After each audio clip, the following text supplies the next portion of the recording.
Hello साथियों। तो आज हम समझेंगे कि हम बहुत इतिहास के बारे में पढ़ते हैं, है ना।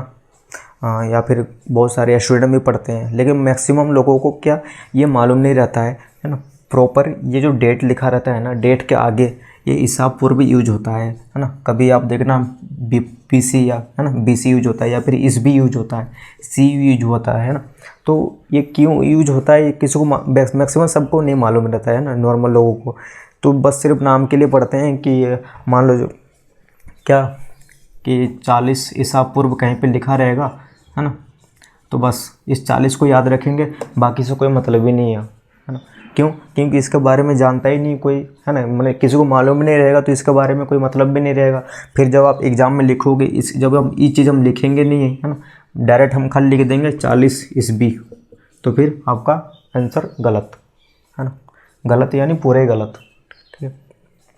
तो इस चीज़ को हम समझेंगे कि ईसा पूर्व क्यों लिखते हैं हम, है ना, या फिर BC क्यों लिखते हैं, C क्यों लिखते हैं, है ना। तो मैं सबसे पहले एक चीज़ बता दूं कि BC और ईसा पूर्व, हिंदी में ईसा पूर्व और इंग्लिश में BC, दोनों का मतलब एक ही रहता है ना। ये दोनों का मतलब एक ही है। और हिंदी में ईस्वी, इंग्लिश में C, और एक कैलेंडर है ग्रेगोरियन कैलेंडर, उसमें AD लिखा जाता है। ये तीनों का मतलब भी एक ही है ना।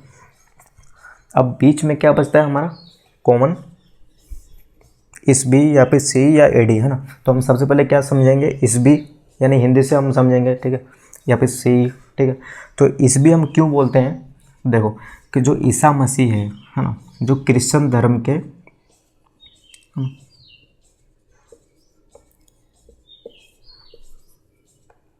जो ईसा मसीह जो लॉर्ड है क्रिश्चियन धर्म के, जो उनका जो जन्म हुआ था, है ना, उसका जिस दिन से जन्म हुआ था उनका, उसी दिन को मानते हैं हम वन, मतलब उसी दिन से हम काउंटिंग करते हैं, है ना। तो जो ईसा मसीह के जन्म के दिन से ही क्या एक डे का काउंट किया जाता है ना। यानी जिस दिन ईसा मसीह का जन्म हुआ था उस दिन क्या एक दिन यानी वन डे, है ना। और जब इनका ईसा मसीह के जन्म का 1 वर्ष पूरा हो गया था यानी 365 दिन, तो उसको बोलते हैं हम लोग वन ईस्वी, है ना, वन ईस्वी, ठीक है। अर्थात ईसा मसीह के जन्म के दिन से डे काउंट हो गया था। तो ईसा मसीह के जन्म के 1 साल से स्टार्ट हुआ था हमारा वन ईस्वी, ठीक है। तो जो आज चल रहा है हमारा कितना 2023 ईस्वी, है ना। तो हम ये बोल सकते हैं कि जो आज से 2023 साल पहले ईसा मसीह का जन्म हुआ था, है ना। तो उसी दिन से क्या अंग्रेजी कैलेंडर चालू हुआ था, है ना, ईसा मसीह के जन्म के दिन से ही, ठीक है। हमारे यहाँ पे हिंदू धर्म या फिर हिंदी में देख लेना, है ना, तो उसमें जो कैलेंडर है इससे पहले का है, इससे बहुत साल पहले का है करीब। और हमारे इंडिया में ये जो अंग्रेजी कैलेंडर है ना, ये कब हुआ था, अपनाया कब गया था, अराउंड 150 से 200 साल पहले, यानी जब अंग्रेज आए उसके बाद ही हुआ था, है ना। जो अंग्रेजी कैलेंडर है इसका अपनाना या फिर यहाँ पे भारत में, है ना। तो आज भी हिंदी कैलेंडर रहता ही है। जो देखना कभी ब्राह्मण लोग क्या पंचांग जो यूज करते हैं ना, कुछ चीज़ को गणित करने के लिए या फिर देखने के लिए, है ना। तो वहाँ पे क्या अपना ये कैलेंडर का यूज नहीं करते हैं, वो भी अपना कैलेंडर जो हिंदू धर्म में उस कैलेंडर का यूज करते हैं ना, जो इससे भी पुराना है वो, ठीक है। तो हम समझ गए कि ईसा मसीह के जन्म के दिन से ही क्या ये अंग्रेजी कैलेंडर चालू होता है ना। तो ये क्या वन ईस्वी बोलते हैं, कौन वन ईस्वी हम वहाँ से चालू होता है जब ईसा मसीह के जन्म का 1 वर्ष पूरा हो गया था, ठीक है। और ईसा पूर्व क्यों बोलते हैं, क्योंकि ईसा मसीह के जन्म से पहले जब कोई घटना घटी हो, है ना, मान लीजिए कभी कुछ घटना घटी, है ना, तो उसको हम आज कैसे बोलेंगे। तो जैसे कि मान लो अभी ये घटना घटी 100 साल पहले, है ना, तो 100 साल पहले तो क्या बोलेंगे हम, अभी चल रहा है 2023, है ना, तो 100 साल इसको घटा देंगे तो कितना हो जाएगा 1923, है ना।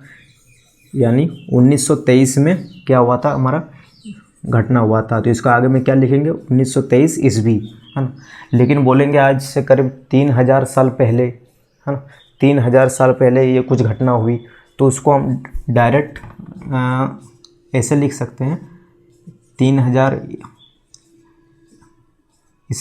ईस्वी पहले, है ना, 3000 ईस्वी पहले लिख सकते हैं, या फिर ऐसा लिख सकते हैं कि आज से 2023 हो गया है ना, तो इसमें 3000 को माइनस कर दो आप, है ना, 3000 को माइनस कर दो 2023 से, ठीक है, तो कितना हो जाएगा, और ये है ना, हाँ कितना हो जाएगा 1, ठीक है, तो